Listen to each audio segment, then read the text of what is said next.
Salmo 131. Salmo 131. Nós vamos expor e meditar nessa passagem da palavra de Deus. Salmo 131. São apenas 3 versículos e que falam profundamente aos nossos corações. Diz assim a palavra de Deus: Senhor, não é soberbo o meu coração, e nem altivo o meu olhar. Não ando à procura de grandes coisas, nem de coisas maravilhosas demais para mim. Pelo contrário, fiz calar e sossegar a minha alma. Como criança desmamada se aquieta nos braços da mãe, como essa criança é a minha alma para contigo. Espera, ó Israel, no Senhor, desde agora e para sempre. Amém. Meus irmãos, esse salmo é uma declaração de humildade, contentamento e esperança em Deus. Eu não sei como você chegou aqui. Eu não sei qual é a disposição do teu coração nessa manhã. Eu não sei quais são as tuas angústias, as tuas dores, as tuas dúvidas, os teus anseios, as tuas lágrimas. Mas eu sei que Deus quer falar profundamente ao teu coração através dessa passagem. Charles Spurgeon, grande pregador britânico do século XIX, ele disse que esse é um dos salmos mais curtos para ler, no entanto, um dos salmos mais difíceis de aprender e de praticar. Sim, é difícil vivenciar este salmo porque fala de humildade. E poucos são os corações humildes. Esse salmo fala de quietude, de esperar em Deus. E falar de quietude e de esperar nos dias de hoje, na sociedade de hoje, é praticamente uma afronta, porque os nossos dias são dias de emancipação, são dias de autonomia de Deus. O homem se tornou autônomo. Então falar em esperar, falar em quietude nos nossos dias, já não revelam mais a natureza da nossa sociedade.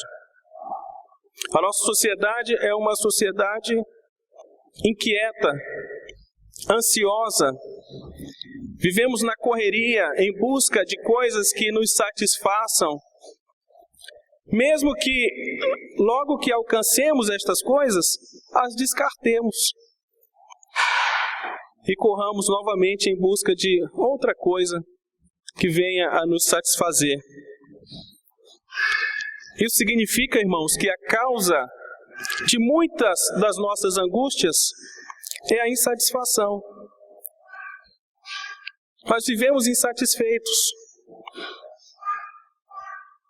De forma que este salmo traz a resposta à seguinte pergunta: como encontrar repouso no Senhor?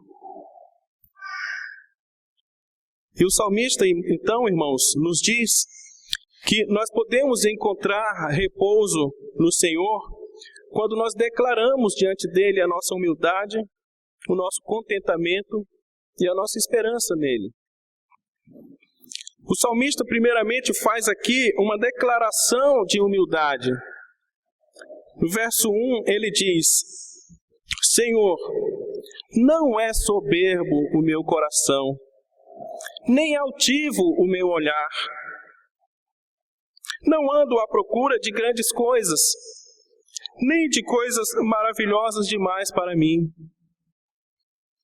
Nós temos aqui, irmãos, uma oração de Davi. Temos aqui uma conversa entre ele e Deus e ninguém mais. Nós temos aqui, irmãos, uma oração, uma confissão diante de Deus. O salmista se coloca diante daquele que conhece as mentes e os corações. O salmista se coloca diante de Deus, que sabe dos nossos pensamentos, mesmo antes que a palavra nos chegue à boca. Deus já conhece.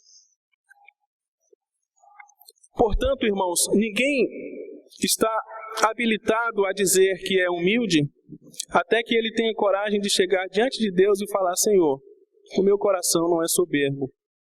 Eu não ando à procura de grandes coisas. Eu não ando à procura de coisas extraordinárias demais. Porque dizermos para as pessoas que não somos soberbos, ou que somos humildes, ou tentarmos mostrar uma suposta humildade, é tarefa fácil. Mas fazer uma declaração dessa diante de Deus, aquele que sonda o coração e a mente, de fato, é só para aqueles que já conhecem a Deus, têm um relacionamento com Deus, já tiveram, irmãos, um caráter provado e sabe que Deus conhece tudo que passa na nossa mente, no nosso coração. Portanto, o salmista, ele diz: Senhor, o meu coração não é soberbo, não almejo grandes coisas. Eu não fico esperando aquilo que está acima das minhas necessidades. O que pode ter movido o salmista Davi a fazer essa oração? Os salmos, alguns deles têm o que nós chamamos de contexto histórico. Alguns vêm expresso, como Davi escreveu esse salmo quando estava sendo perseguido por Saul. Mas alguns salmos, como esse, não tem nenhuma especificação de o que levou o salmista a dizer essas palavras. Então, nós buscamos na Bíblia alguns eventos da história do autor do salmo para tentarmos descobrir qual é o contexto do salmo, o que foi que levou o salmista a escrever, a dizer essas palavras.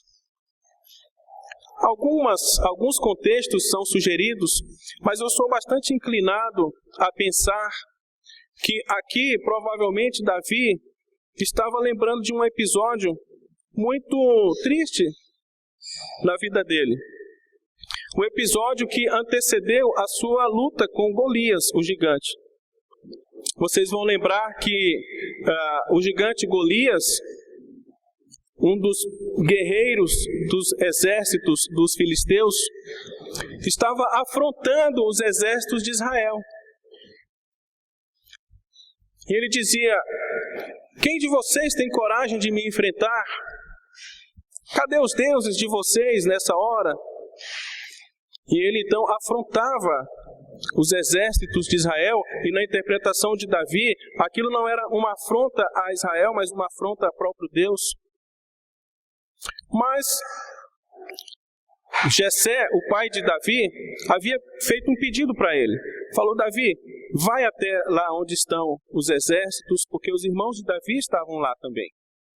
Então Jessé diz: vai lá, dá uma olhada, vê como estão os teus irmãos, vê como vai a guerra, vê como está o rei, traga notícias para mim. É importante lembrarmos que naquela época não tinha os meios de comunicação rápido como nós temos hoje. Não tinha celular, não tinha... Senão era só Jessé mandar um WhatsApp lá para os filhos dele, né? E aí, Eliabe, como é que tá e tal? Aí Eliabe já tirava uma selfie e mandava pro pai: tá tudo bem, pai, eu estamos aqui e tal. Não tinha nada disso. Então ele pediu para que Davi fosse até lá e verificasse a condição dos seus irmãos. E quando Davi chegou, ele começou a conversar com um soldado, com outro. E Eliabe, o irmão mais velho, ao verificar aquilo, não gostou dessa atitude de Davi. E Eliabe disse palavras duras a Davi. Ele disse assim, está lá em 1 Samuel, Eliabe disse assim: por que desceste aqui? E a quem deixaste aquelas poucas ovelhas no deserto? Bem conheço a tua presunção e a tua maldade. Desceste apenas para ver a peleja. Então Eliabe, o irmão mais velho de Davi, talvez movido por inveja, porque Davi aqui já tinha sido ungido rei, embora ele ainda não tinha assumido o trono. Isso só iria acontecer muitos anos depois. Mas Eliabe, o mais velho, achou que talvez ele sim que deveria ter sido ungido. Aliás, quando o profeta chegou na casa de Jessé, olhou para Eliabe e disse: esse é o mais alto, é o mais forte, é o mais velho, esse vai reinar. No entanto, não foi ele que Deus escolheu. Foi o pequeno Davi, que estava lá no meio das ovelhas, cuidando do seu rebanho. Então Eliabe fez uma acusação grave a Davi, dizendo: você é um presunçoso. Você veio aqui só para ver a gente aqui na batalha. E é possível que isso tenha feito que Davi refletisse e fizesse essa oração. Não é soberbo, Senhor, o meu coração. A palavra aqui traduzida como soberbo, irmãos, também pode traduzir alguma coisa que é elevada, alta. É a mesma palavra que foi usada, inclusive, para descrever Saul. Samuel diz que Saul era o mais alto de todos os filhos de Israel, de forma que ele sobressaía de todo o povo do ombro para cima. Uma atitude soberba, irmãos, é uma atitude de alguém que olha os outros de cima para baixo. É alguém que se considera superior a todos. É alguém que se considera sempre o melhor. É alguém que acha que ele somente merece todas as coisas. A soberba tem origem no coração e se manifesta no olhar. Aquilo que o nosso coração deseja, o nosso olhar procura. E é por isso que Davi então diz: Senhor, o meu coração não é soberbo, e nem o meu olhar é altivo. Eu não fico olhando para grandes coisas, eu não fico buscando grandes coisas, eu não desejo aquilo que não é para mim. Eu não desejo aquilo que é muito espetacular. O Senhor conhece o meu coração, Deus. O Senhor sabe que eu não busco essas coisas. Irmãos, o salmista diz: coisas maravilhosas demais para mim. Muitos de nós precisamos aprender que não temos que conquistar todas as coisas. Não temos que possuir todas as coisas. Não temos nem mesmo que conhecer todas as coisas. Há certas passagens na Bíblia que nos desafiam, que nós não temos como saber. Há certas perguntas que nós nos fazemos que não temos resposta. E aí, nesse momento, é necessário calar. Portanto, irmãos, para encontrar descanso em Deus, é necessário buscar um coração humilde, um coração tranquilo diante de Deus. Não esperar grandes coisas. A nossa maior lição de humildade é o Senhor Jesus. O Senhor Jesus, ele teve toda a vida dele submissa a Deus, submissa ao Pai. Somente um coração humilde pode orar a Deus dizendo: meu Pai, se possível, passa de mim esse cálice, todavia não seja como eu quero, mas como tu queres. Nós não temos condições, irmãos, de declarar nada diante de Deus, nem de ordenar, nem de exigir as coisas para Deus. Não temos mesmo. O que nos cabe é colocar a nossa situação diante de Deus e pedir a misericórdia, a graça, pedir que Deus dirija os nossos passos, os nossos caminhos, e não querermos resolver tudo, pois não. Tem coisas que não estarão ao nosso alcance. Tem situações que não estarão ao teu alcance de resolver. Faça aquilo que tiver ao teu alcance, mas o que não tiver, deixa nas mãos de Deus e descansa nele. Como encontrar descanso no Senhor? O salmista diz: declara um coração humilde diante de Deus. O salmista também, irmãos, faz uma declaração de contentamento. Ele diz no verso 2: pelo contrário, fiz calar e sossegar a minha alma. Como a criança desmamada se aquieta nos braços de sua mãe, como essa criança é a minha alma para comigo. Temos andado muito ansiosos em busca de grandes coisas. Mas o salmista diz que é necessário declarar contentamento diante de Deus. Quando o descontentamento toma conta da nossa vida, então nós precisamos fazer calar a nossa alma. Nós precisamos fazer a nossa alma se aquietar. Assim como uma criança desmamada se aquieta nos braços da sua mãe. O salmista usa aqui essa belíssima imagem de uma criança que acabou de ser alimentada. A criança, antes de ser alimentada, ela está com fome. Então ela chora, ela esperneia, ela chama a atenção da mãe. Quem tem aqui bebê, que ainda está no período de amamentação, sabe disso. E aí a mãe chega, pega aquela criança, dá o leitinho para ela. A criança se aquieta nos seus braços e logo ela dorme tranquila. A ideia aqui, irmãos, é de que o salmista ele encontrou o contentamento em Deus.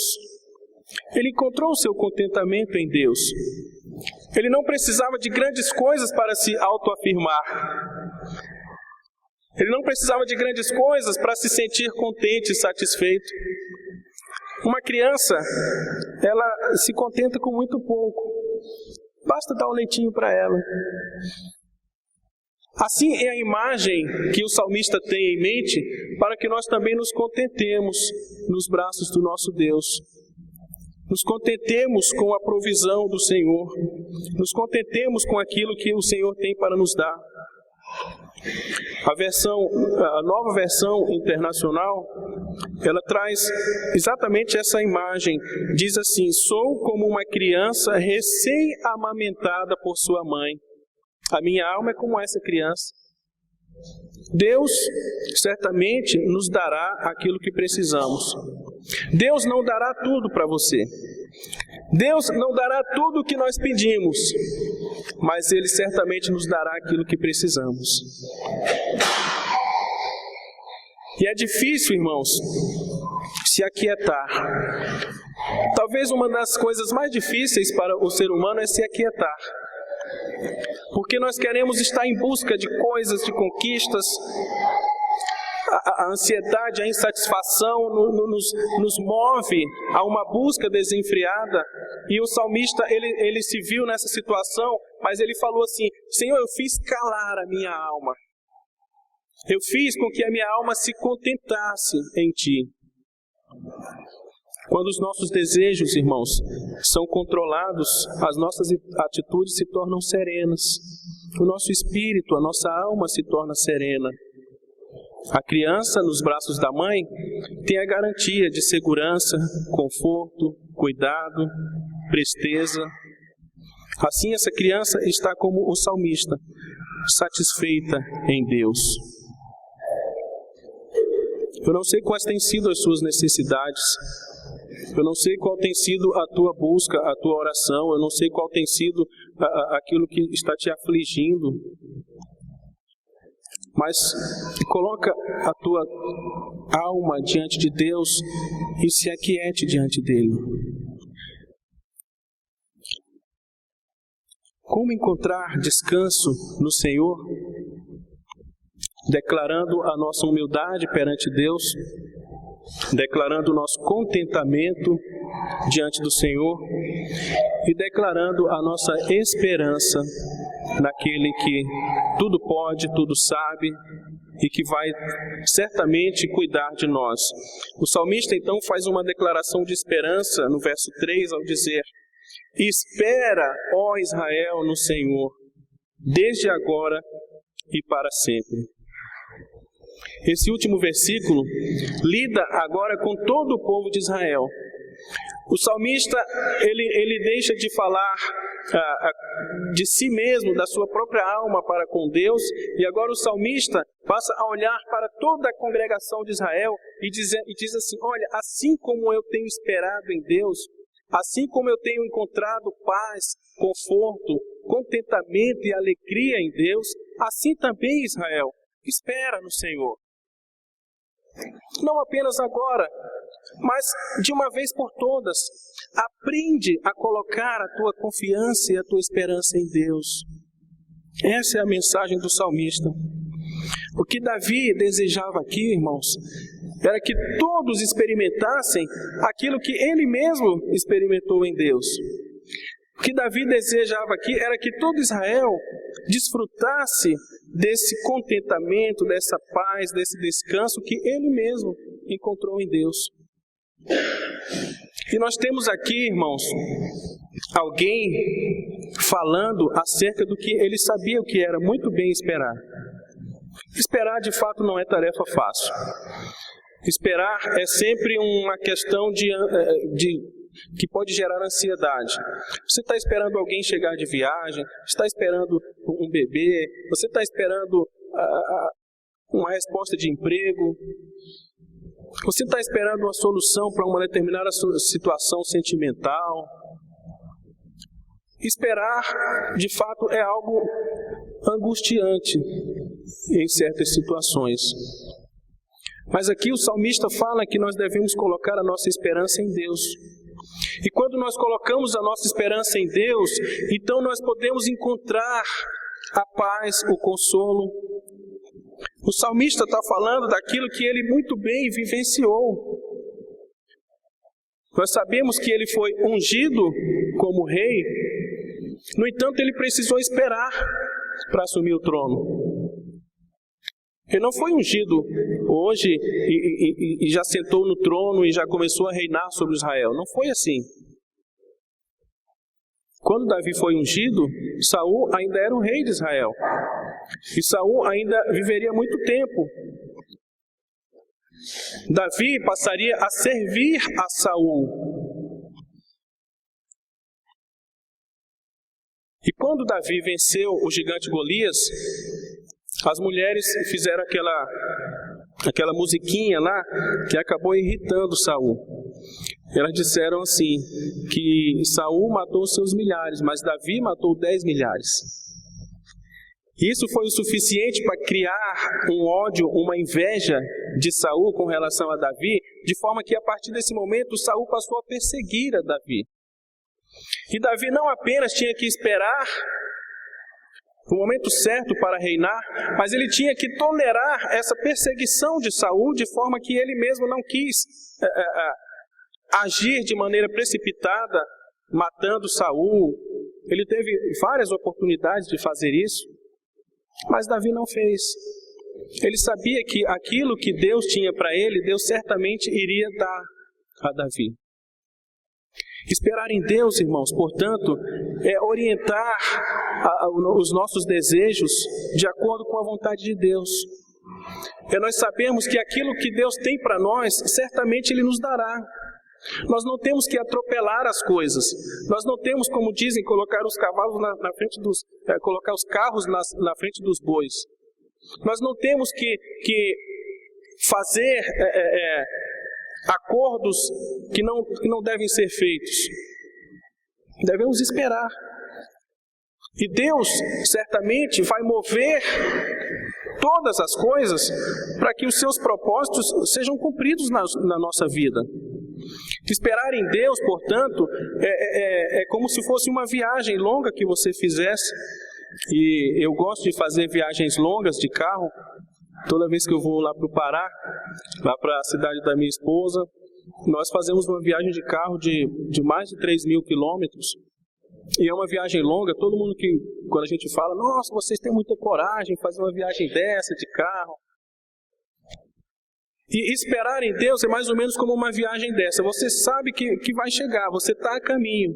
Não é aqui, irmãos, não é uma declaração para preguiça, para ficar estático, para não se mover. Não é isso. É exatamente como essa viagem. Você está a caminho do seu objetivo. As coisas estão acontecendo, mas elas não vão acontecer imediatamente. É necessário aguardar. E quando nós colocamos os nossos propósitos, os nossos objetivos diante do altar do Senhor, Ele vai contemplar. As coisas vão acontecer, mas não precisamos ficar ansiosos. Isaías capítulo 40, verso 31, a passagem conhecida de todos nós, nos diz: mas os que esperam no Senhor renovam as suas forças. Sobem com asas como águia, correm e não se cansam, caminham e não se fatigam. Esperar no Senhor é ter as forças renovadas, é ter sempre um espírito tranquilo, calmo, sabendo que Deus está no controle, sabendo que Deus está movendo todas as coisas. Esperei confiantemente no Senhor. O salmista diz: de manhã, Senhor, ouves a minha voz. De manhã, Senhor, te apresento a minha oração e fico esperando. Que bênção poder esperar em Deus, irmãos. Portanto, queridos, encontrar descanso no Senhor é declarar um coração humilde, não desejar grandes coisas, não desejar aquilo que não é para nós. Tem coisas que não são nossas. Tem coisas que não são propósitos de Deus para a nossa vida. Não precisamos estar sempre envolvidos com coisas grandiosas, muito extraordinárias, coisas muito portentosas. Não. É ter um coração humilde, sabendo que aquilo que Deus tiver para nós, Ele certamente nos dará. Encontrar descanso no Senhor é declarar o nosso contentamento. É nos debruçarmos nos braços do Senhor como uma criança recém-amamentada faz. Tudo que uma criança quer é apenas se alimentar, é apenas aquele leitinho que vai trazer paz, consolo, conforto. É sabermos que nós podemos encontrar esse consolo no Senhor. Encontrar descanso em Deus, irmãos, é esperar no Senhor. Esperar no tempo certo. Não adiantar as coisas. Não atropelar as coisas, porque o que Deus tem para nós, certamente, Ele nos dará. Que nós possamos, a cada dia, irmãos, lembrar dessa oração do salmista e pedir para que Deus nos capacite a orar como Ele, a nos debruçarmos diante do altar do Senhor e dissermos: Senhor, o meu coração não é altivo, não é arrogante. Eu não estou em busca de grandes coisas. Eu quero apenas cumprir os teus propósitos. Portanto, se você aguarda alguma coisa, uma resposta de emprego, uma resposta de alguma situação familiar, situação com o esposo, com a esposa, com o filho, que você aguarda que ele volte para os braços do Senhor ou que ele se converta, uma situação de emprego, situação de enfermidade, está sofrendo aquela enfermidade, você ou algum parente, coloca diante de Deus, mas descansa, que Deus certamente fará todas as coisas. Entrega o teu caminho ao Senhor, confia nele e o mais Ele fará. Que Deus nos abençoe, irmãos.